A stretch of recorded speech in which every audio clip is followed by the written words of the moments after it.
ख़वातीनो हज़रात आदाब। आप देख रहे हैं हल्ला बोल और मैं हूं ज़मरुद मुग़ल। ख़वातीनो हज़रात, बहुत ही अहम शख्सियत आज हमारी मेहमान हैं और मुझे ये बताते हुए बहुत मसर्रत और खुशी का एहसास भी हो रहा है कि आज जिस अहम शख्सियत से हम मुलाकात कर रहे हैं वो रियासत जम्मू और कश्मीर, हिंदुस्तान और हिंदुस्तान से बाहर भी हमारी गोजरी ज़बान के हवाले से निहायत मशहूर और मकबूल नाम है। बहुत अहम काम इन्होंने गोजरी ज़बान और अदब के हवाले से किए हैं, लेकिन उससे पहले ये उर्दू के बहुत अच्छे शायर थे इसलिए कह रहा हूँ कि कई ज़माने से हमने इनका कोई शेर नहीं सुना है, उर्दू में कोई शेर नहीं सुना है। पता नहीं इन्होंने उर्दू में कहना बंद कर दिया है या उर्दू में शायरी कर रहे हैं। और अपने ज़बान, गोजरी ज़बान, कल्चर, लैंग्वेज और लोगों के लिए ये क्या-क्या काम कर रहे हैं, इस वक्त इनकी मसरूफियात क्या हैं। मैं आपको बताता चलूं कि डॉक्टर जावेद राई साहब जम्मू यूनिवर्सिटी से इन्होंने पीएचडी की, पैदाइश पुंछ की है। पुंछ वही जो मैं बार बार कहता हूं, जो किशन चंद्र का पुंछ है, उसी पुंछ से इनका भी ताल्लुक है और आजकल जम्मू में मुकीम हैं। Jammu Kashmir academy of art, culture and languages में गोजरी शोबा के सरबराह हैं और दर्जनों किताबें गोजरी कल्चर और लिटरेचर के हवाले से हम इनकी पढ़ चुके हैं, देख चुके हैं और ख़ास तौर से गोजरी कल्चर के हवाले से जावेद राई साहब का काम नाकाबिले फरामोश है। आज हमारे ख़ास मेहमान हैं डॉक्टर जावेद राई साहब। जावेद राई साहब, खुश आमदीद, बहुत शुक्रिया आपने वक्त दिया। शुक्रिया बहुत बहुत आपने। जी जी जावेद राई साहब, मैंने तारुफ में ये अर्ज किया कि जावेद राई साहब उर्दू के बाकी आपके काम का मुख्तसर तारुफ और साथ साथ ये भी कहा कि जावेद राई साहब उर्दू के बहुत अच्छे शायर थे। तो ये थे, मैंने दानिस्ता तौर पे कहा कि एक जमाना हो गया जावेद राई की तरफ से कोई उर्दू का शेर हमारी नजरों से नहीं गुजरा। आप उर्दू में अब भी यहीं से शुरू करते हैं सर, क्योंकि पुंछ में हम छोटे थे, हम आपकी महफिलों को देखते थे और हमने आप ही की महफिलों में, जिसमें शौकत मीर, हमारे बड़े भाई मरहूम डॉक्टर फारूक मुगल, अनवर खान, खालिद मीर और बहुत सारे लोग होते थे, तो हम देखते थे कि ये देखिए ये शेर व अदब की महफिल है और वहाँ हम जावेद राई का नाम सुनते थे, अशार भी सुनते थे। एक जमाना हो गया उर्दू की शायरी आपने बिल्कुल तर्क कर दी, खैराबाद कह दिया, या कभी कभी आपका जी चाहता है नहीं उस तरफ भी जाया जाए? किसी ने कहा कि जवानी में हर एक शख्स जो है वो शायर होता है और कहते हैं कि एक उम्र होती है जिसमें आदमी शेर कह सकता है और शेर सुनने का क्या उसमें ललक होती है। एक माहौल था पुंछ में जिसमें मैंने शुरू किया और उर्दू में लिखना शुरू किया और बाद में थोड़ा सा अपना जो है ना रंग बदला और थोड़ा मैं दूसरी तरफ आ गया हूँ। अगरचे शेर गोई से कोई इज्तनाब नहीं है, जुबान चेंज हो सकती है, कोई दूसरी जुबान में कर सकता हूँ, लेकिन शेर कहना, शेर सुनना मेरा जो है मतलब रोजमर्रा की जो मेरी मसरूफियात हैं उसमें शेर के मुतल्लिक जानना, शेर सुनने और शेरों से मुतल्लिक किताबें पढ़नी और एडिटिंग तो सारा का सारा शेरों के साथ जुड़ा हुआ है। तो मतलब शेर मेरे अंदर हैं, कहीं वो किसी भी सूरत में उभरे हैं, वो नस्ल की सूरत में उभरे हैं या कि किसी काम की सूरत में उभरे। शेर बहरहाल शेर से मेरा जो है ना राब्ता और रिश्ता जो है वो मुकम्मल तौर पे बना हुआ है। मुझे याद है कि महमूद हसन महमूद साहब को 9th में मैंने अपनी पहली गजल दिखाई और उन्होंने गजल के ऊपर तबसरा तो छोटा मोटा किया, लेकिन दूसरे दिन वो साहिर लुधियानवी की किताब लाए मेरे लिए, तलखियां, और उसके बाद उन्होंने कहा कि आप पढ़ें और दूसरी चीजें पढ़ें, मतलब अभी आप पढ़ने का आपका की उम्र है। तो वो एक उन्होंने मुझे चस्का डाला पढ़ने का और मतलब वो चस्का अभी भी बरकरार है, शेर सुनने का, शेर पढ़ने का और शेर कहने का जो है वो है। मतलब क्योंकि मैं कहीं से भी वापस आऊं तो मुझे मतलब शेर से ही मेरी जिंदगी कहीं ना कहीं जुड़ी हुई है। आप कोई बात कर रहे हैं तो मैं वो भी सुन रहा हूँ। आपने शमसुर रहमान फारूकी साहब का इंटरव्यू किया, आप जहां जहां खड़े थे, जहां जहां जो जो बोल रहे थे, वो मैं सारा सुन रहा था। तो इसी तरह सारे पूरे बरे सगीर में जो शेर की रिवायत है उर्दू शेर शायरी की, मतलब उसमें जो भी बहस हो रही होती है, चाहे यहाँ हो, बाहर हो, या किसी और किसी मुल्क में हो, कौन नए शायर आ रहे हैं, कौन किस लहजे में लिख रहा है, किस अंदाज से लिख रहा है, तो मतलब उस पर मेरी नजर है पूरी। और शेर के साथ मेरा राब्ता है, और मतलब उसमें कुछ चीजें जो हैं वो मतलब अभी कुछ पब्लिक नहीं है, तो बताएंगे इंशाल्लाह कि शेर के साथ जुड़े। जी जी ख़वातीनो हज़रात, मैं आपसे अर्ज कर दूं कि ये जावेद राही साहब पहले शायर मुझे मिले हैं जिन्होंने ये कहा है कि भाई इंटरव्यू में ये नहीं कहना कि मुझे कुछ सुनाना है, तो वरना अक्सर ये होता है कि शायर मौके तलाश करता है कि कहाँ मुझे सुनाना है। जावेद राही साहब जी, मैं अर्ज करूं आपसे कि आप एक इस वक्त जम्मू में हैं और पूरी दुनिया में आपको लोग जानते और पहचानते हैं आपके काम के हवाले से। मुझे बजाते खुद इसलिए खुशी होती है कि आपका ताल्लुक भी उसी शहर से है जिससे मेरा भी है। तो आप पुंछ की परेड की वो महफिलों को याद करते हैं, मिस करते हैं? मैं कहूं कि मतलब जिंदगी का जो असासा है ना, जो हम लोगों को सुनाते हैं कि फलां मौके पे ये हुआ, फलां मौके पे ये हुआ, तो वो मेरा पहले 20-22 साल का असासा है जो रिपीट हो रहा है जगह जगह पे, क्योंकि उसके बाद अगर कुछ काम किया तो वो कुछ और ही तरह का काम था। मैं आपको बताता चलूं कि मेरी अपनी इतना घूमने के बाद और इतना देखने के बाद एक ही ऑब्जर्वेशन आई कि जम्मू के अंदर जब हम किसी मैं शाम को जब अपने आप को कहीं तन्हाई में बैठ के सोचता हूँ ये बात किसने कही, या श्रीनगर में या कश्मीर में, तो पता चलता है मुझे समझ नहीं आ रही होती है कि ये बात असल में किसने कही होगी, जबकि पुंछ में मुझे पता है कि ये बात किसने कही होगी, क्योंकि हर एक आदमी जो है अपना एक अलग अलग लहजा, अपनी एक अलग सोच और अपनी एक अलग शनाख्त रखता है। मतलब जो जम्मू में लोग हैं, वो लियाकत जाफरी हो, वो मसूद चौधरी साहब हों, वो प्रीतपाल सिंह बेताब हों, वो कोई भी किसी का भी नाम लेते जाएंगे ना आप, तो आपको पता चलेगा हर एक की अपनी एक पहचान है और हर एक ने अपना एक लहजा जो है, वो स्वामी अंतरनीरू हो, कोई भी हो, मतलब मैं बहुत सारे लोगों का नाम बोलूंगा, चाहे वो जम्मू में हो, कश्मीर हो, या दुनिया के किसी कोने में हो। मुगल साहब हूँ, फारूक मुगल साहब रहे हैं हमारे, मेरे दोस्त थे बड़े करीबी, तो मतलब हर एक ने अपना लहजा, अपना अपना मुकाम पैदा करने की कोशिश की और अपना अलग अलग से लहजा, अलग से एक शनाख्त बनाई। तो उसी मतलब उसी तगोदो में, उसी जो वो आगे को बढ़ती हुई जिंदगी है, उसमें जब हम वापस मुड़ के देखते हैं तो हमारे पास परेड की वो महफिलें जिसमें हम 2 रुपए की कापी उस वक्त मिलती थी जो आज 10 रुपए की मिलती है, तो हमने मतलब हम 5-6 लोग बैठ के तो पूरी की पूरी कापी एक नज्म लिख दिया करते थे कि एक ही बैर में सारे बोलते जाते थे शेर, तो एंड पे जो हम लिख के उठते थे जी, कि ये मतलब ऐसे ही प्रैक्टिस करते थे, जी, मतलब शेर की प्रैक्टिस करते थे। और अच्छी अच्छी शेर गोई और शेर की पहचान पुंछ ने दी, और पुंछ मतलब एक एक दरसगाह है, एक इश्क का मरकज है। पुंछ के जो पेड़ हैं उनसे आने वाली खुशबू मुझे पूरे हिंदुस्तान में घूम के किसी जगह से नहीं आई। जो वो जो पुंछ के साई साई करते हुए दरख्त हैं, सड़कों के इर्द गिर्द खड़े, पता नहीं किसके इंतजार में और किसकी गवाही देते हुए, तो वो उनमें उनमें जो खुशबू है, उनमें जो एक रंग है, वो रंग फिर कहीं और दिखाई नहीं दिया। कृष्ण चंद्र ने कहा मैं कहीं से भी चलता हूँ तो पुंछ पहुंच जाता हूँ। वाह, तो ये मामले हम भी जी सर सुनते हैं इश्क नाम के गुजरे हैं एक बुजुर्ग कृष्ण चंद्र, हम भी मुरीद, हम लोग भी मुरीद उसी सिलसिले के हैं। जी जी असल में सर वो पुंछी जो है कहीं भी जाए तो वो घूम के पुंछ ही पहुंचता है।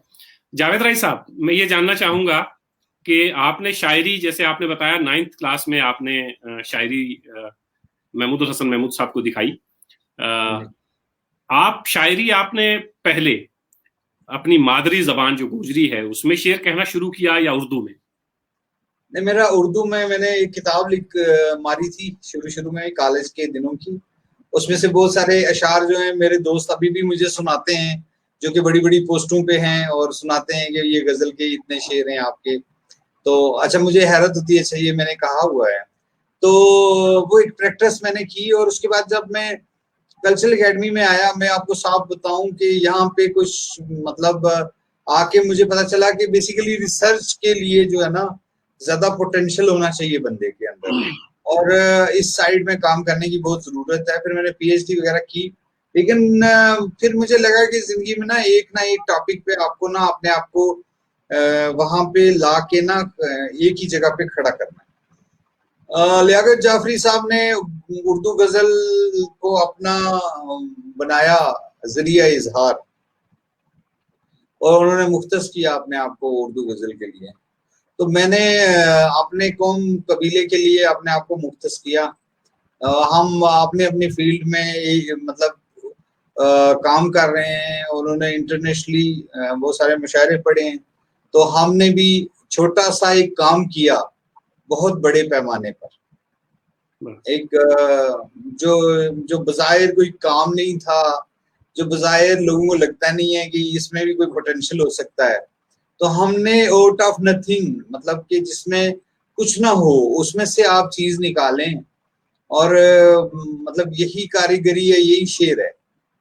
मतलब जी आपकी जिंदगी भी पूरी एक शेर हो सकती है कि अगर आप किसी मौजू के ऊपर बुनियादी तौर पे अच्छे शेर की जो पहचान बताई गई है कि उसमें कोई बात हो, कुछ कहा गया हो, रिदम में कहा गया हो, किसी बहर में किसी रिदम में कोई बात कही गई हो, उसी को शेर कहते हैं। और उसमें कोई एक खासकर गजल के किसी शेर के बारे में यही तशरीह बताई जाती है। तो अगर जिंदगी में भी कोई काम किया जाए और बात की जाए वो जिसमें कुछ बात हो, तो वो भी एक शेर होती है। जी। जावेद राय साहब, अभी आपने फरमाया कि अपनी कौम और अपने कबीले के लिए, अब जरा इस तरफ आते हैं जहां आपने ज्यादा बड़ा काम किया है और जहां जिंदगी के ज्यादा साल आपने सर्फ किए हैं या खिदमत की है। अपनी कौम और अपने कबीले के लिए काम करना बहुत अच्छा है, काबिल सताइश है, और आपने वो काम किया, कर दिखाया है। ये बहुत भारी पत्थर था। मैं अभी आपके बारे में सोच रहा था तो मुझे वो गालिबन इरफान सिद्दीकी का शेर है या किसी और का कि हम कहीं थे और हमारे रास्ते भी थे कहीं, वो अकेला था सो उसने मार का सर कर लिया। तो आपने अकेले बहुत बहुत काम किया अपनी कौम और अपने कबीले के लिए, और वो जाना जाता है, अप्रिसिएशन होती है। जावेद राय साहब, आपके सामने कोई मॉडल था आपसे पहले? क्या कोई इस तरह के लोग थे जिनको देख के आपको लगा कि एक बड़ा मैदान, एक वसी मैदान, अगर आप उर्दू में शेर कह रहे होते तो वो एक बड़ा मैदान था और आपकी रसाई आसानी से हर जगह होती, अब भी है, लेकिन उस जबान के जरिए आप ज्यादा लोगों तक पहुंचते। तो आपके सामने कुछ ऐसे लोग थे कि आपको लगा कि इन्होंने कुछ कुछ काम किया है, अब मुझे इस काम को आगे बढ़ाना है और वसी करना है और बड़ा करना है। आप उर्दू के हवाले से कि मेरे गोजरी के हवाले से बात कर रहा हूँ सर। देखिए, मैं मतलब गोजरी में लिटरेचर दो चीजें हैं, मतलब एक लफ्ज गुज्जर अलग है, गोजरी लफ्ज अलग है। ये चीज दोनों, अगरचे वो एक आइडेंटिटी का, एक शनाख्त का हिस्सा है, गुजरों की शनाख्त का हिस्सा है, लेकिन मैंने मतलब अपनी जिंदगी का जो 20 साल गुजारे वो सारे के सारे गुजरों के ऊपर रिसर्च या उनके बारे में जानकारी हासिल करने और जानकारी फैलाने के लिए सर्व किए। और जो आपने कहा कि एक लार्जर जो है ना, मतलब उर्दू की रीच जो है वो लार्जर रीच है, मतलब वर्ल्ड वाइड रीच है, और आप पहुंच सकते हैं हर जगह अपने शेर के जरिए, अपने उसके जरिए। लेकिन एक पॉइंट पे मुझे चुनना था कि मतलब मुझे करना क्या है। बुनियादी तौर पे मुझे उर्दू की गजल कहनी है, नज्म कहनी है, तनकीद लिखनी है, या रिसर्च करनी है, या कोई भी चीज करनी है। तो इसी दौरान मुझे मतलब मैं बताना चाहूंगा कि एक दिन मसूद साहब, जो मसूद चौधरी साहब हैं, वो उनके घर में बैठे हुए थे, वो ऐसे ही लोगों से बातें कर रहे थे। उसमें उन्होंने एक बात कही, मैं उन दिनों इस चक्कर में था कि मैं क्या काम करूं, कि मतलब मुझे किधर जाना है। तो मैं उन दिनों फैसले की इसमें से गुजर रहा था।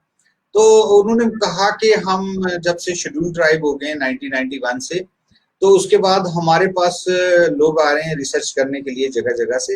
हमारे पास एक ऐसा आदमी होना चाहिए जो हमारे कबीले के बारे में ऑलमोस्ट सारी जानकारी रखता हो, एथनिसिटी की, उनकी इन एंड आउट्स की, उनका सारा।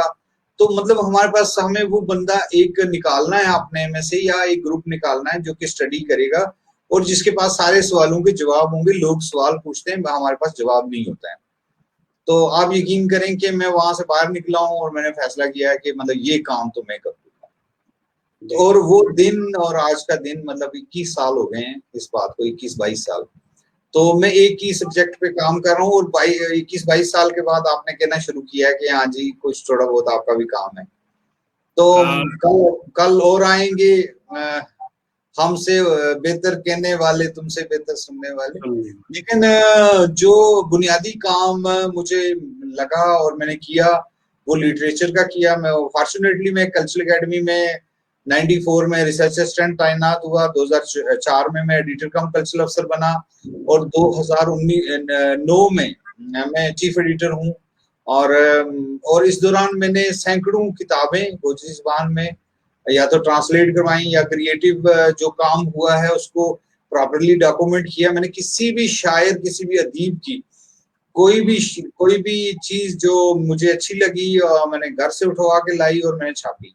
हमने कोई सरहद की वो नहीं रखी बंदिश, बल्कि जहां अच्छा लिटरेचर गोजरी का आया वो हमने अपने कल्चरल एकेडमी की तरफ से छापा, और ना सिर्फ छापा बल्कि उसको ऑनलाइन किया, गोजरी जुबान में मुहैया करवाए लोगों को। क्योंकि एकदम से एक शिफ्ट आ गया 2009 के 7 के बाद जब यूट्यूब आ गई, तो 2009 में हमने पहला चैनल स्टार्ट कर दिया अपना गोजरी का।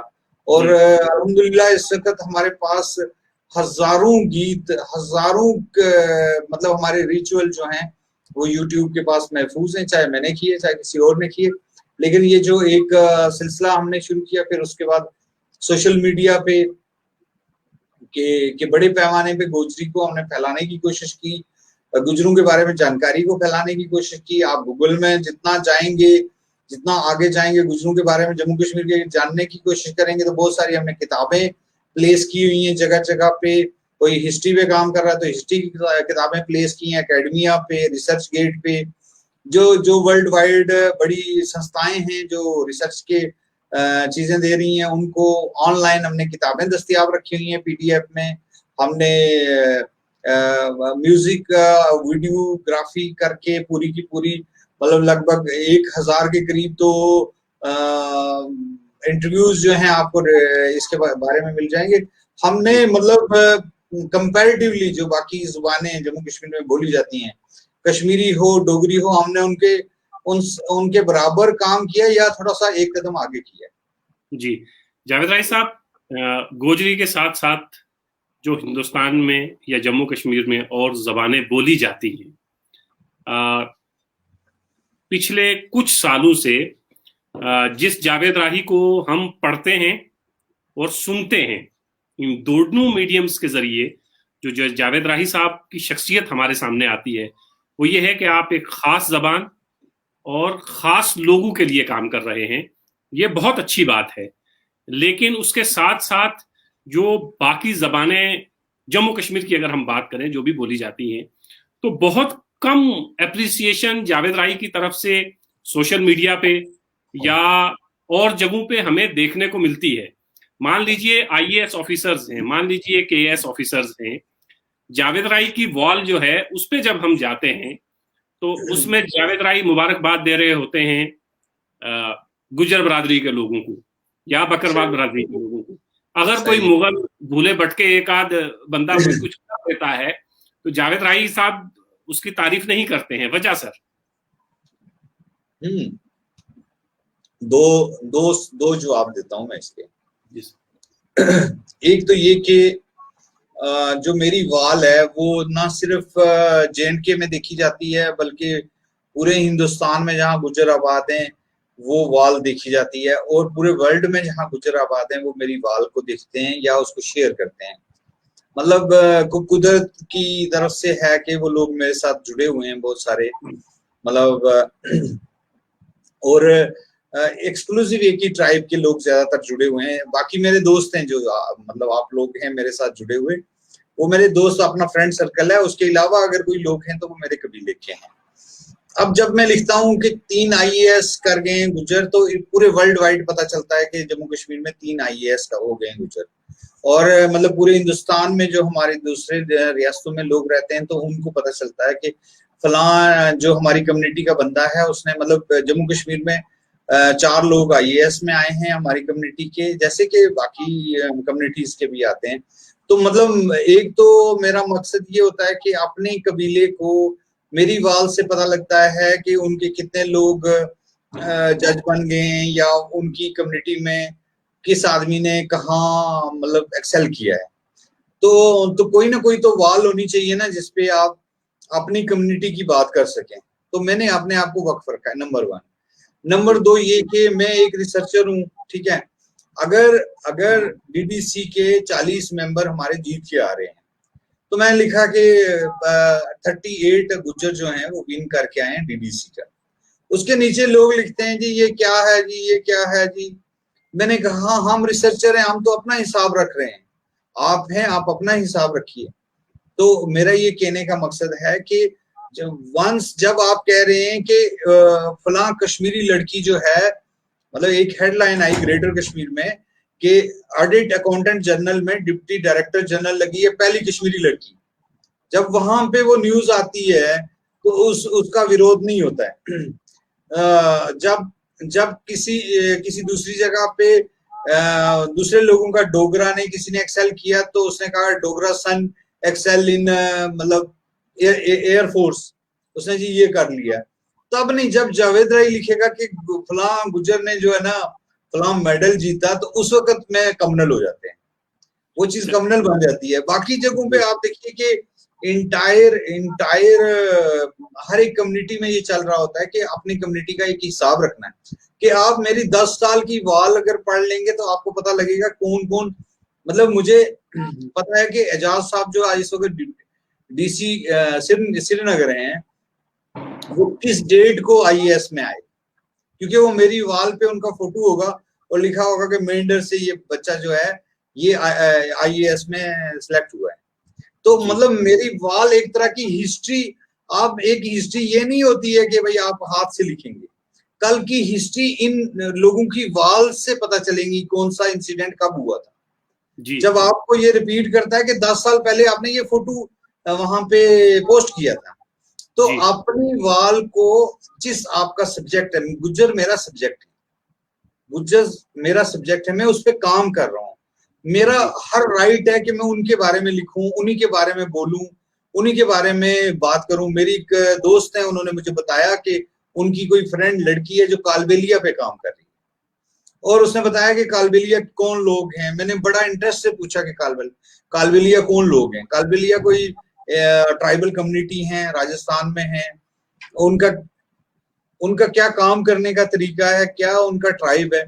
तो इस तरह से मेरी वाल को मेरा रिफ्लेक्टर होना चाहिए मेरे ट्राइब का, अगर मैं ट्राइब पे काम कर रहा हूँ। अगर मैं ऐसे आम शहरी हूँ तो मुझे लिखना चाहिए गालिब का एक शेर, इकबाल का एक शेर, और कोई अपनी फिलासफरी वाल पे लिखनी चाहिए और उसके नीचे जो है कमेंट आने चाहिए और कोई मजाकिया बात लिखनी चाहिए। इसके अगेंस्ट मेरी वाल एक हिस्ट्री है मेरे कौम की, मेरे कबीले की, कि उसमें आपको पता लगेगा कौन कहाँ कब पोस्ट हुआ है। जी जावेद राय साहब, असल में मसला क्या है कि आप एक स्कॉलर हैं, उर्दू से आपने PhD की है और आपका सर्कल थोड़ा बहुत मैं भी जानता हूँ, वो पुंछ से लेके जम्मू तक, जम्मू नहीं लेकिन पुंछ के सर्कल को तो मैं बहुत अच्छे से जानता हूँ।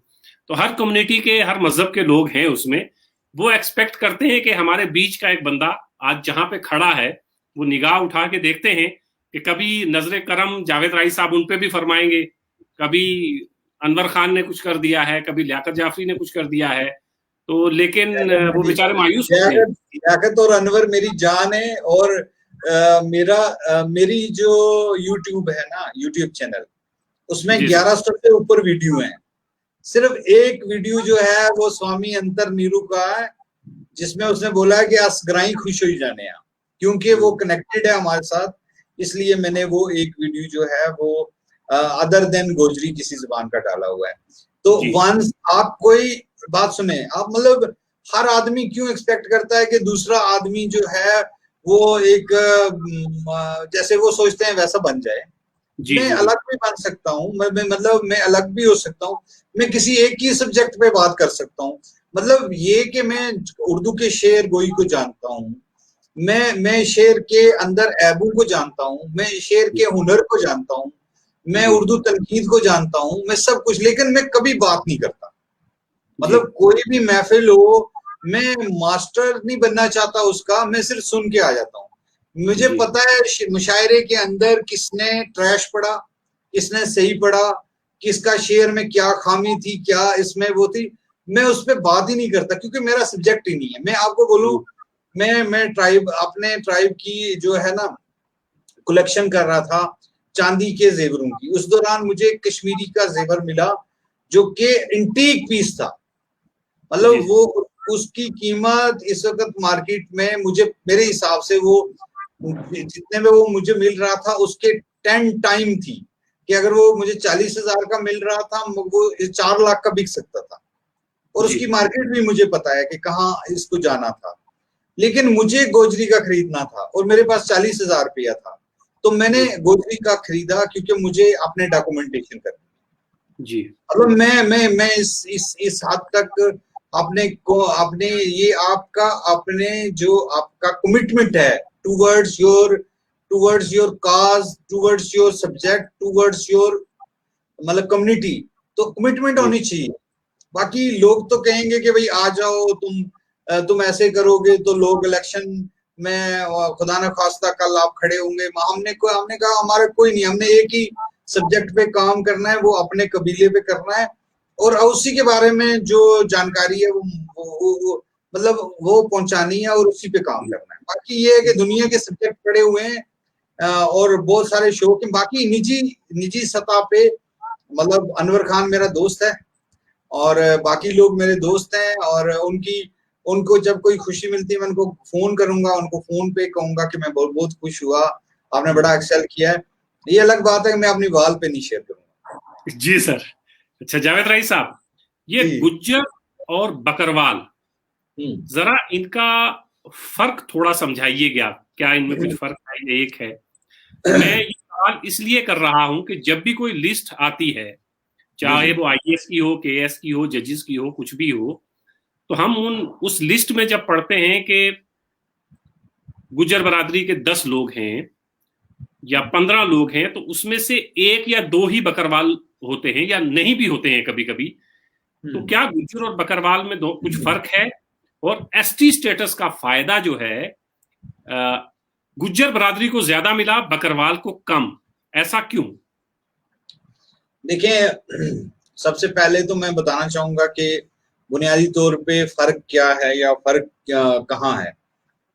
हुआ ये कि जो जम्मू कश्मीर के राजा थे हरि सिंह, तो उन्होंने कहा कि ये जो लोग प्रोफेशनल हैं, जो कोई हजाम है, कोई आदमी लोहार है, तरखान है, वो अपना जो है ना पेशा बदल रहे हैं।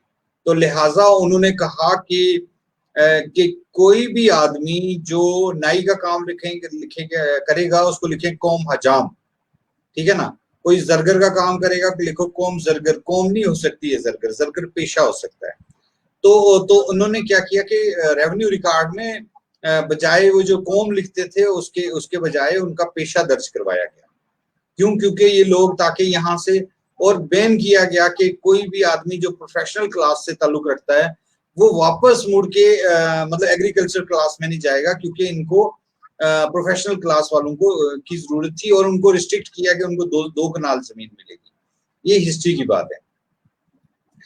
तो गुजरों का वो सेट जो कि शेफर्ड था, जो बकरियां रखता था, तो उनको रिकॉर्ड के अंदर बकरवाल लिखा गया है।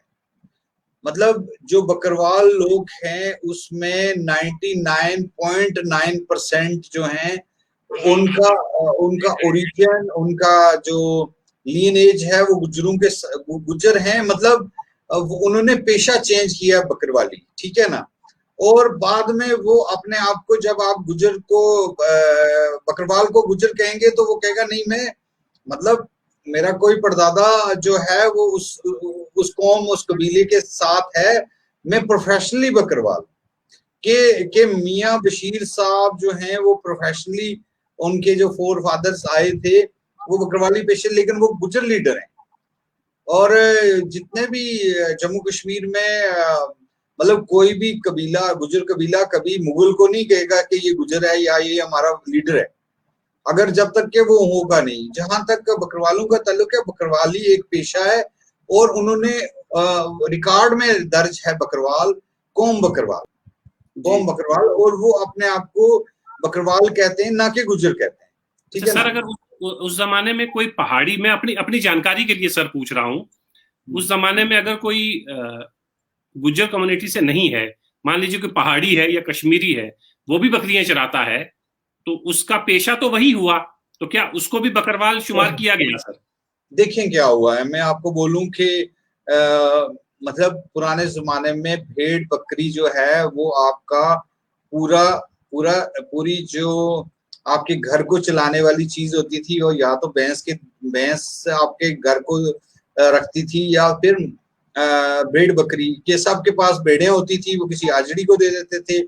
शेफर्डिज्म चलता था, लोग वहां से ऊन आती थी, ऊन से कंबल बनते थे, कोट बनते थे, पहनने की चीजें बनती थी। वो भेड़ तो बड़ा कुछ दे रही थी आपको।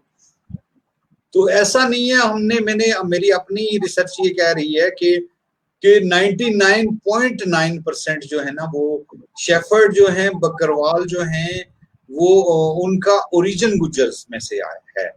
मतलब वो वही सब कास्टें हैं, खटाना, बडाना, कसाना, वो वही लोग हैं। गोजरी जुबान भी बोलते हैं, गोजरी कल्चर, एक जैसा कल्चर है, एक जैसा।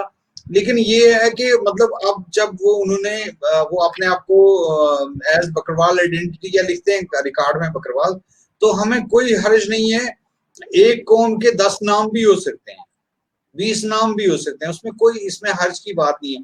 जहां तक आपने बोला कि अदर देन गुज्जर्स कोई लोग हैं और बकरवाल हैं और रिकॉर्ड में बकरी पेशा, जो अदर हैं कश्मीरी या पहाड़ी, उनको पाले बोलते थे, फूल बोलते थे, फूल। पहाड़ियों में जो करते थे ये काम शेफर्ड, उनका अपना नाम था।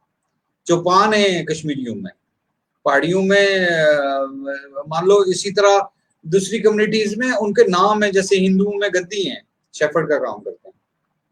तो मतलब ये नहीं है ना, आप थोड़ा लार्जली देखेंगे तो मतलब वो एक पेशे के तौर पे उन्होंने अडॉप्ट किया था, बाद में वो कौम में कन्वर्ट हुआ।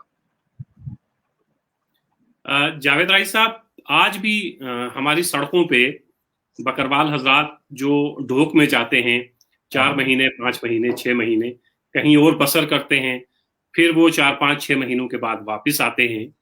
2 सवाल आपसे जानना चाहूंगा सर, इनकी हालत क्यों नहीं बदली?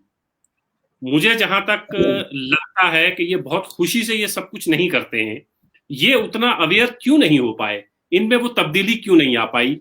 क्या जावेद राही जैसे स्कॉलर या जावेद राही नाकाम रहा उनको उस क्लास से उठा के दूसरी क्लास में लाने में? क्योंकि हम उनको आज भी सड़कों पे देखते हैं। और दूसरी इससे मिलती जुलती बात सर, क्या हमारे पॉलिटिशियंस, एक तो ये है कि हमारे स्कॉलर्स को काम करना चाहिए था, जावेद राही, एक हमारे पॉलिटिशियंस, क्या वो नहीं चाहते कि ये जो सड़क पे बेचारा 6 महीने के लिए कहीं और जाता है, ये सड़क पे ही रहे, ताकि हम कुर्सी सदारत पे ईवानों में बैठे हैं इनकी वजह से? क्या इसमें कुछ सच्चाई है सर? देखिए, मतलब जो अर्स्टवाइल स्टेट थी, उसमें जो पॉलिसीज थी टूवर्ड्स ट्राइबल, वो वेल कंसीव्ड नहीं थी। मतलब वो उनके जिंदगी को नजर में रख के नहीं बनाई गई थी।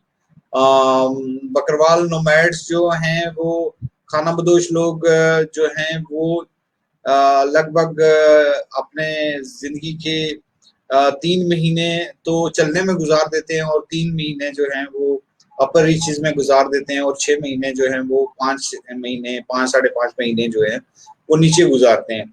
तो ऐसे में जो जिस तरीके से उनको तालीम दी जानी चाहिए थी, उसको अच्छी तरह से कंसीव करके नहीं दिया गया। दूसरा ये कि ट्राइबल लोग जो हैं वो अपना पेशा छोड़ने के हक में नहीं है। उनकी जिंदगी का दारोमदार चलना फिरना सारा कुछ जो है वो इसी नोमैडिज्म पे है और वो उसमें खुश हैं। वो अच्छे तरीके से जाना चाहते हैं, अच्छे तरीके से मतलब वो चाह रहे हैं कि हमारा ये सेंचुरीज ओल्ड ट्रेडिशन जो है लाइव रहे, उससे उनकी जिंदगी चल रही है और वो उस जिंदगी में किसी हद तक सेटिस्फाइड भी हैं। बहुत सारे लोगों से मेरी बात हुई है और वो इसको प्रेफर कर रहे हैं कि वो इसमें जुड़े रहे हैं, क्योंकि उनकी रूहानी ग़िज़ा इसमें है और उनका एक जुड़ाव है इससे, इसके साथ। यही नहीं, हमारे बनारा लोग हैं जो गुजरों का एक है सेक्ट जो कि माइग्रेट करता है जगह जगह से। हमारे पुंछ में लोग माइग्रेट करते हैं, डोकू में जाते हैं, बहुत सारी जगहों पे। तो ये एक ट्रेडिशन है जो अलाइव है, लेकिन मैं उसमें ये नहीं है कि भाई एक स्कॉलर क्या कर लेगा जब तक कि गवर्नमेंट की स्कीम नहीं होगी। कोई ट्राइबल के सिलसिले में कोई इनका वो नहीं होगा। मैं कहता हूँ 1991 में गुजरों को शेड्यूल ट्राइब मिला, तो 5 अगस्त 2019 तक इनको राइट्स ही नहीं मिले।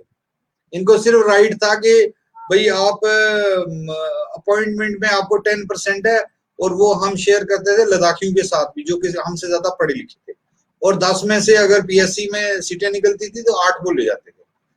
तो ऐसे में हम 10% में से जो तादाद थी वो 10% तो हम अकेले ही थे, लेकिन हमारी पोस्टें दूसरे लोग ले जाते थे। तो मेरा ये कहने का मकसद है कि भाई जो अर्सवाइल स्टेट थी उसमें क्योंकि कोई स्टेटस था ऐसा, स्पेशल स्टेटस, जिसकी वजह से हमारे राइट्स नहीं लगाए गए थे यहाँ पे। अब 5 अगस्त के बाद जो है ना सिस्टम बदल गया है और हम ये समझते हैं कि एक नई रोशनी का आगाज हुआ है, डिलिमिटेशन लागू हुई है। पुंछ जोरी में जो है वो डिस्ट्रिक्ट 2 रिजर्व हुए हैं। अनंतनाग का डिस्ट्रिक्ट पहली दफा रिजर्व हुआ है डीटीसी चेयरमैन के लिए। 36 लोग हमारे जीत के आए हैं डिस्ट्रिक्ट डेवलपमेंट काउंसिल के मेंबर। तो एक नई रोशनी मुझे दिखाई दे रही है हर तरफ से आती हुई। और यही नहीं, फॉरेस्ट राइट एक्ट को लागू किया गया है, SC/ST एट्रॉसिटीज एक्ट को लागू किया गया है, कंजर्वेशन एक्ट 1980 को लागू किया गया है। वो तमाम राइट्स जो कि हिमाचल के ट्राइब को ST मिलते ही हो गए थे। जम्मू कश्मीर में हमें 30 साल इसके लिए लड़ना पड़ा, फिर जाके ये राइट्स मिले। इस वक्त जो बकरवालों को या हमारे लोगों को जो राइट्स मिले फॉरेस्ट पे, उससे ये तो है हो गया कि उनको उखाड़ा नहीं जा सकता, उनको वहां पे कोई छेड़ नहीं सकता। उनके SC/ST के तहत उनको राइट्स मिले हैं कि उनके साथ कोई छेड़ेगा वो उसमें अलग से उनके खिलाफ कार्रवाई होगी जो लोग इनको छेड़ेंगे। तो कानून नहीं था और इल कंसीव्ड जो है वो एक तरह की पॉलिसीज थी और दिखाने के लिए कुछ था, लेकिन असल में उसमें कुछ नहीं था। मतलब जो एस्टवाइल स्टेट में जो भी कानून थे ट्राइबल को लेकर वो ना होने के बराबर हैं। और हमें जानबूझ के 30 साल तक मतलब उन हकूक से महरूम रखा गया था जिनके हम हकदार थे, बीइंग ए ट्राइब। तो इसमें सिर्फ ये है कि कोई एक्टिविस्ट जावेद राही जिम्मेदार नहीं है, इसमें बड़े बड़े पर्दा नशीनों के भी नाम आते हैं। जी, वो पर्दा नशीनों के नाम का मैंने वही कहा। तो जावेद राही साहब, एक आखिरी सवाल, आपका वक्त मुझे पता है बहुत कीमती है। जी कई आखिरी करें आप, कोई बात। जी जावेद राही साहब, एक फैमिली है, वो रिजर्वेशन से उसकी फैमिली में एक IAS ऑफिसर बनता है। जी और वो वेल ऑफ हो जाते हैं, वो उनके बच्चे बहुत अच्छे स्कूलों में पढ़ लेते हैं। एक शेड्यूल ट्राइब तसव्वुर भी नहीं कर सकता कि बच्चे जम्मू, दिल्ली या किसी स्कूल में पढ़ रहे हैं। तो वो फैमिली वेल ऑफ हो जाती है। तो वो जो क्रीमी लेयर है हमारी, आप उस फैमिली को फिर उससे अलग क्यों नहीं करते हैं कि उसके पड़ोसी को उसका फायदा मिले? IAS का बेटा ही रिजर्वेशन में IAS बनता है, डॉक्टर का बेटा ही रिजर्वेशन से डॉक्टर बनता है। तो क्यों ना कुछ ऐसी मुहिम चलाई जाए, या आप इसको एग्री करते हैं कि ये जो क्रीमी लेयर है, एक बार जब आदमी उसमें आ गया तो उसको आप जरा साइड पे रखिए, आप दूसरे लोगों के लिए काम करिए।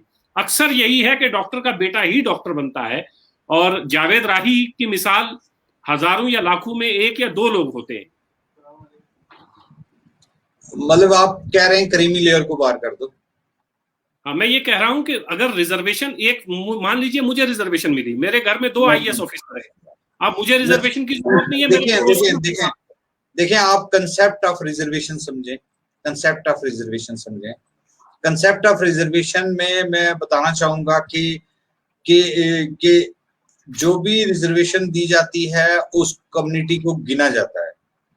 मतलब हम अगर 12% हैं तो हमें 10% रिजर्वेशन दी गई है, ठीक है ना?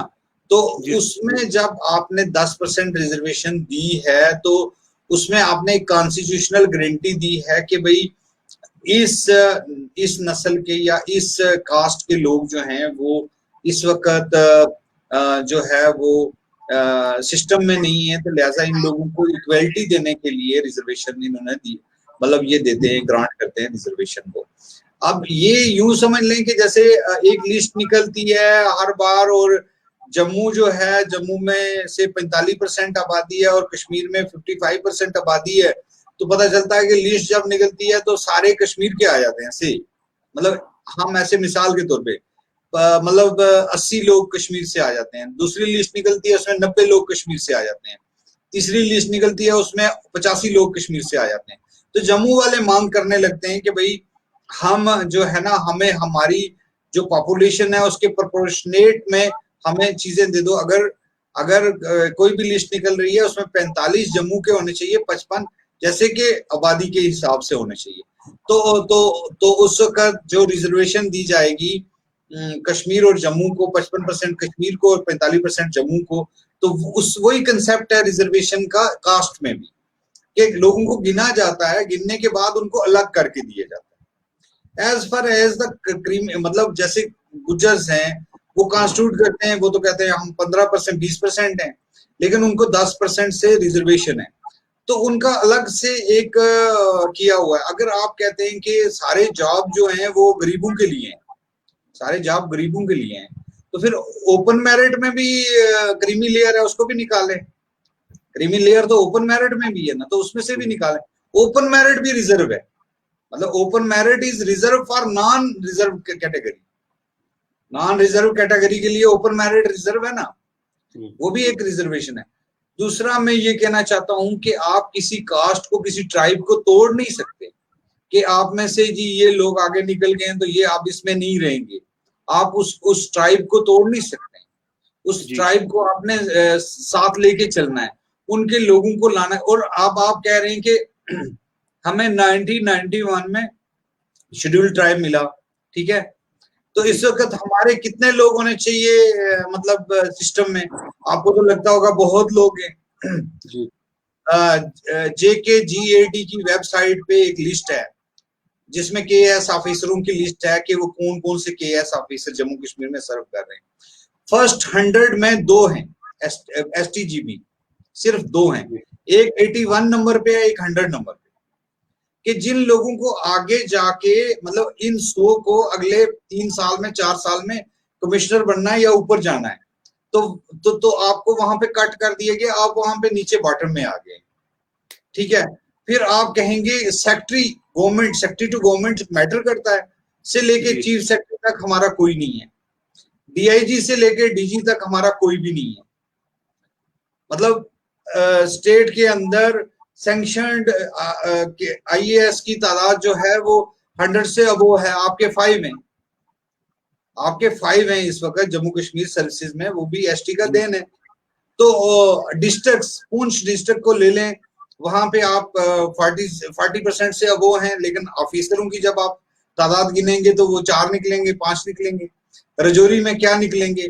तो मेरा ये कहने का मकसद है कि जब आप जम्मू यूनिवर्सिटी में हमें 10% रिजर्वेशन है, जम्मू यूनिवर्सिटी में 350 टीचर हैं, तो उसमें से 35 ST होने चाहिए ना, मतलब 10% के हिसाब से तो 3 है।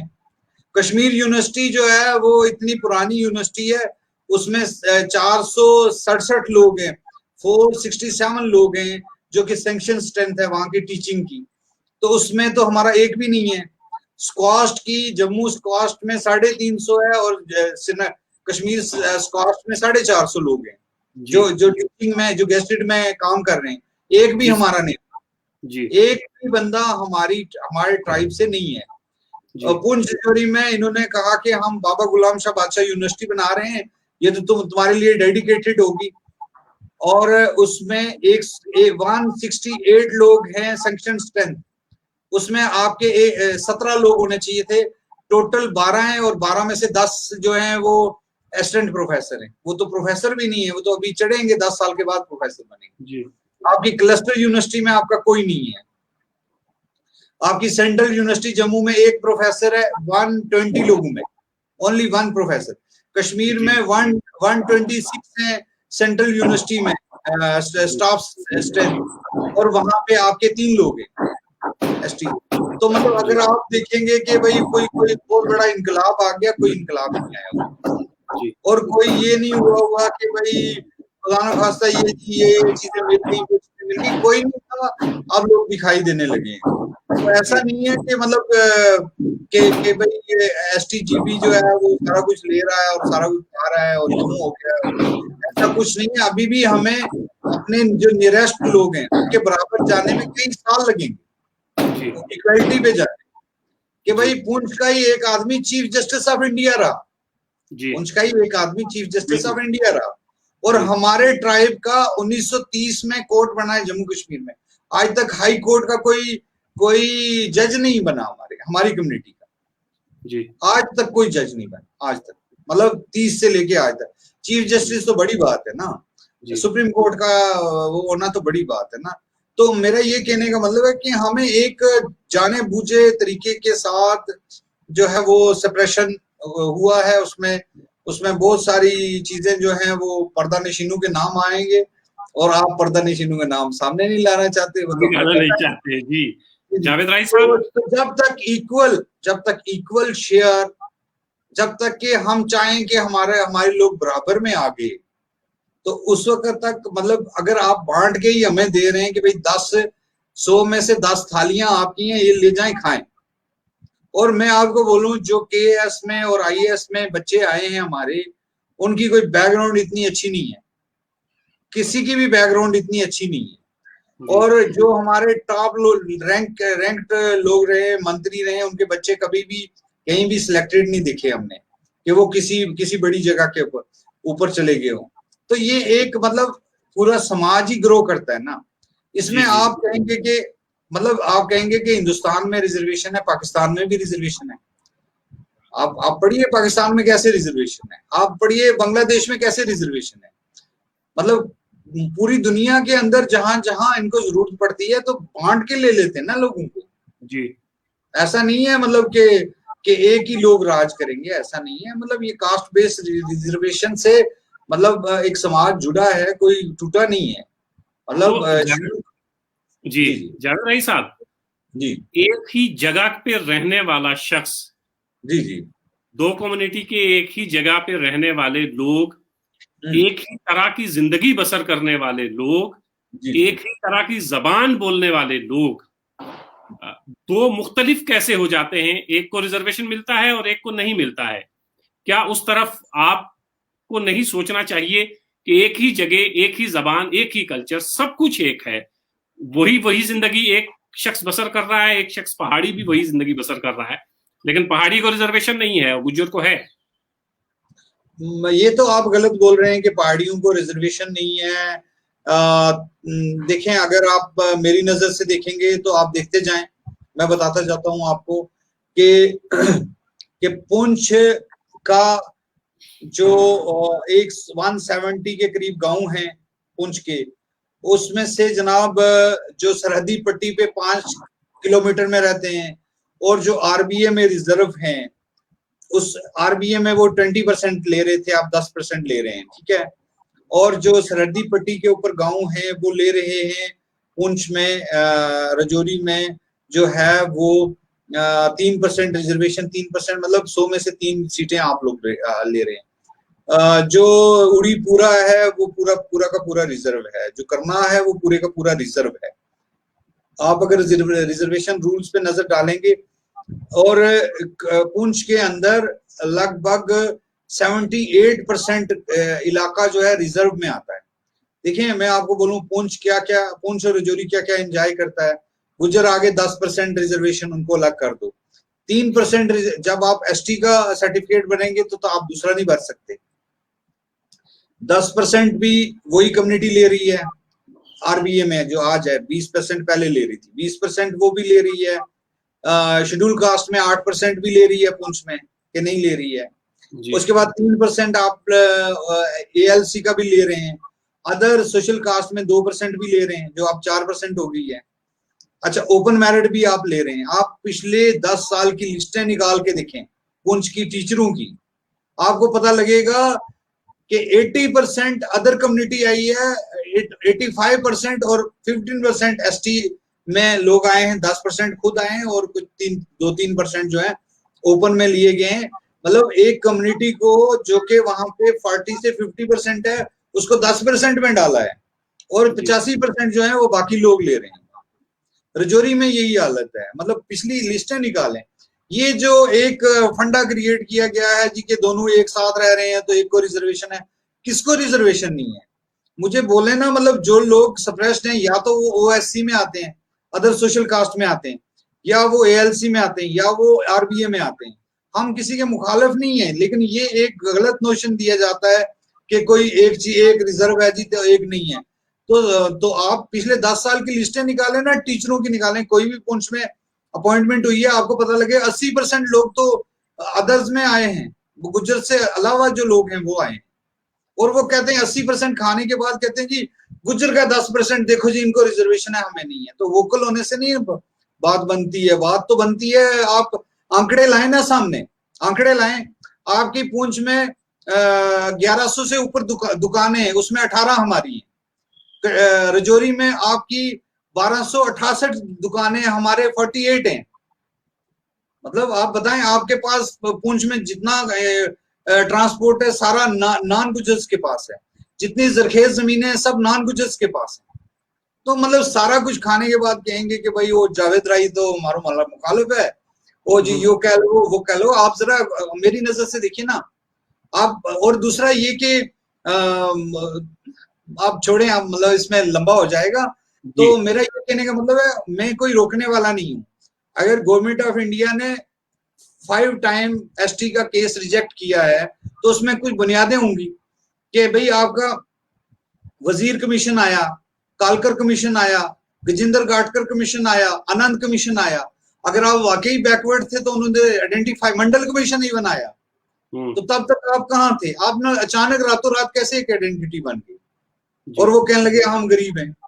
उन्होंने आनंद कमीशन एक एक गांव में गया, पुंछ में हर जगह पे गया, उसमें कोई मेंशन नहीं है कि इस नाम की कोई कम्युनिटी यहाँ रहती है, कोई ट्राइब रहता है। गजेंद्र गाटकर कमीशन आया, मतलब कालकर कमीशन 65 में वो आया, और 1956 में जो उन्होंने आइडेंटिफाई किए कास्ट वो आई, सारे आपके सामने।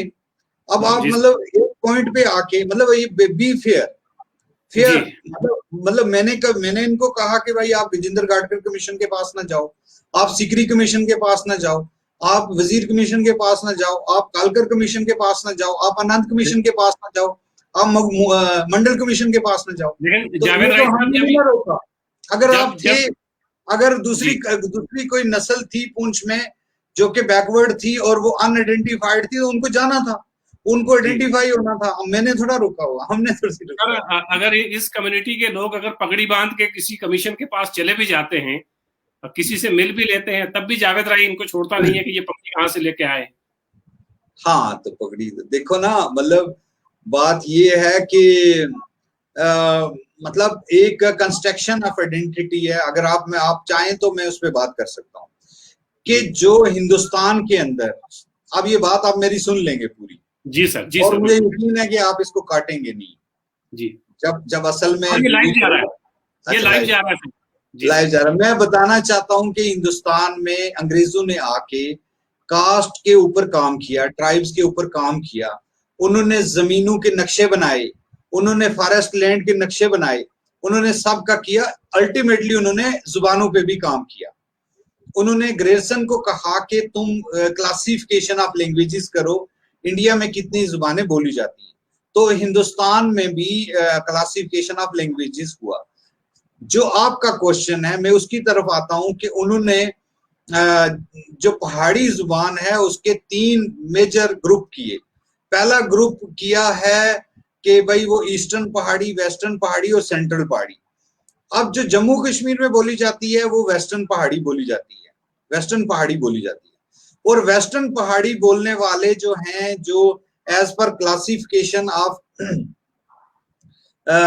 जो ग्रेयरसन ने लिंग्विस्टिक सर्वे ऑफ इंडिया में जो अभी भी क्लासिफिकेशन उसके बाद दूसरी कोई नहीं हुई है, उसको क्लासिफाइड किया है 5 बोलियों को जम्मू कश्मीर में, जो कि मतलब एसटी में उसने ये पहाड़ी में उसने रखी हैं।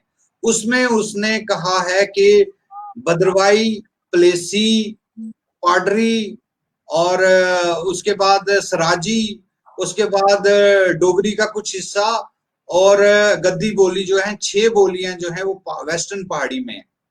वेस्टर्न पहाड़ी में इन 6 बोलियों के अलावा कोई भी क्लासिफाइड बोली नहीं है जम्मू कश्मीर में। अब हुआ ये कि जब जम्मू कश्मीर का कॉन्स्टिट्यूशन बना तो उसमें कुछ जुबानें रखी गई जिसमें पहाड़ी भी रखी गई। तो पहाड़ी का कोई टेकर नहीं था। जब गुजरों को उठाने लगे तो एक ग्रुप बना, उसने खुद को कहना शुरू किया कि वो पहाड़ी स्पीकिंग है। जो पुंछी जुबान है वो लेंदा है, वो वेस्टर्न पंजाबी है। जो जो कागानी है वो वेस्टर्न पंजाबी है। जो पोठवारी है वो वेस्टर्न पंजाबी है। और जो हिंद को करना में बोली जाती है वो वेस्टर्न पंजाबी है। दे आर नॉट पहाड़ीज, मतलब मगर वो खुद को पहाड़ी कहते हैं। उन्होंने एक ग्रुप को कंस्ट्रक्ट किया है, उसको कहते हैं हम पहाड़ी स्पीकिंग है। लेकिन लिंग्विस्टिकली, लिंग्विस्टिक रिसर्च के हिसाब से और लिंग्विस्टिक पॉइंट ऑफ व्यू के हिसाब से they are not Paharis, they are western Punjabi speakers. और दे मतलब they refer them as Pahari speaking people, but they are not Pahari speaking people. You go through the records and see, आप जाइए और देखिए, आप मेरा कहा हुआ चेक कीजिए। क्योंकि जब आपको रजिस्ट्रार जनरल ऑफ इंडिया ने इसी बात पे रिजेक्ट कर दिया कि आप तो वेस्टर्न, लेटेस्ट जो उन्होंने रिजेक्ट किया है कि एसटी का, उन्होंने कहा ये पहाड़ी स्पीकिंग तो वो हैं, वो जो भद्रवा में रहते हैं, ये तो है नहीं, ये तो वेस्टर्न पंजाबी स्पीकर है। और 2011 की सेंसिस में पुंछी को वेस्टर्न पंजाबी लेंदा कहा गया है। आप उसकी रिपोर्ट में मेरे से ले लें रिपोर्ट, उसमें लिखा हुआ लेंदा है, पोठवारी लेंदा है। ये तो इन्होंने कंस्ट्रक्ट किया ना एक वर्ड, मतलब कि एक वर्ड कंस्ट्रक्ट किया उसके अगेंस्ट, लेकिन वे they are not Paharis, they are western Punjabi speakers. और वो रातों रात कोई आइडेंटिटी कंस्ट्रक्ट करेंगे और वो बोलेंगे कि हम हैं। तो वो तो आपको बहुत सारे कमिश्नरों के पास जाना चाहिए था। जी जी, तो अब जावेद राई साहब, मैं यहाँ पे बोलना चाहूंगा कि हम किसी के खिलाफ नहीं है। हम ये कह रहे हैं कि तथ्य देख लें, इधर से भी उधर से भी। ये जो इल्जाम कि भाई एक भाई ले रहा है तो दूसरा नहीं ले रहा है, ऐसा गलत है। सारे ले रहे हैं, बराबर का ले रहे हैं, बल्कि दूसरा ग्रुप ज्यादा ले रहा है। सेकंड के जो पहाड़ी लैंग्वेज है, दे आर नॉट पहाड़ी स्पीकिंग, मतलब क्लासिफाइड पहाड़ी स्पीकिंग, मतलब वो अपने आप को पहाड़ी कहते हैं कि हम पहाड़ी बोलने वाले हैं, but they are western Punjabi speaker. जी जावेद राई साहब, ये जो आखिरी कुछ मिनटों में बातें हुई हैं, इसमें बहुत सारी बातें जो हैं अब होंगी, आप तक भी पहुंचेंगी और सब रहेगा। तो जावेद राई साहब जी, हमारे प्रोग्राम का फॉर्मेट जो है वो सिर्फ आधे घंटे का है। आपसे हमारी 1 घंटे तक चलेंगे। आपसे हमारी बात हुई है 58 मिनट 40 सेकंड, मतलब 1 घंटा। तो साकी फारूकी ने कहा था कि उसके लहजे में कयामत की फसूकारी थी, लोग आवाज की लज्जत में गिरफ्तार मिले। तो जावेद राई साहब, आपसे बात करके बहुत अच्छा लगा। आप यकीन करिए कि अभी ये देखिए, इसमें बहुत कुछ लिखा हुआ है जो मुझे आपसे पूछना है, और आगे रखें ना आप किसी पॉइंट पे। जी, इसको किसी और मौके पे उठा रखते हैं, क्योंकि सिर्फ मैं ही आपसे बात नहीं करना चाहता, हजारों लाखों लोग आपको सुनना चाहते हैं। तो जावेद राई साहब, आपने हमें वक्त दिया, आपका बहुत शुक्रिया। शुक्रिया, आपने मौका दिया बोलने का, बहुत बहुत शुक्रिया। आगे भी ख़वातीनो हज़रात, ये थे जावेद राई साहब। इनसे हम और बहुत सारे मौज़ूआत हैं जिन पे हम बात करते रहेंगे, इनको बुलाते रहेंगे। आप इनके काम से बखूबी वाकिफ हैं कि अपनी गुज्जर बकरवाल कम्युनिटी के लिए जावेद राई साहब की कमिटमेंट, इनका काम आप सब लोग सराहते हैं। और आज जिस बेबाकी के साथ इन्होंने बात की, तो आपको ये अंदाजा हो गया होगा कि किसी भी कम्युनिटी के लिए काम करने के लिए उसमें कुछ बड़ा करने के लिए इसी तरह के जुनून की जरूरत होती है। तो दोस्तों, इस इंटरव्यू को ज्यादा से ज्यादा शेयर करिए, हल्ला बोल के साथ जुड़े रहिए। हम इसी तरह के अहम मौजूआत पर किसी अहम शख्स को, शख्सियत को दावत देते हैं नोक-झोंक के इस प्रोग्राम के लिए, जिसमें कुछ नोक-झोंक रहती है, कुछ इंफॉर्मेशन रहती है, कुछ हम भी, मैं जाती तौर पर भी जानने और समझने की कोशिश करता हूं। दोस्तों, हमारा फेसबुक, ट्विटर, इंस्टाग्राम, हमारी hallabold.com वेबसाइट, आप उसे सर्च करें, उस पे जाएं, बहुत सारी चीजें वहां पे आपकी मुंतजिर होंगी। आप सब इसी तरह हमारे साथ जुड़े रहिए। आप तमाम हजरात जो हमारे साथ जुड़े रहे, आप इस इंटरव्यू को ज्यादा से ज्यादा शेयर करें ताकि ज्यादा से ज्यादा लोगों तक ये चीज पहुंचे। और हमारी अगले किसी अहम शख्सियत का इंतजार करिए। बहुत जल्द हम किसी अहम शख्सियत के साथ फिर आपकी खिदमत में हाजिर होंगे। तब तक के लिए खुदा हाफिज।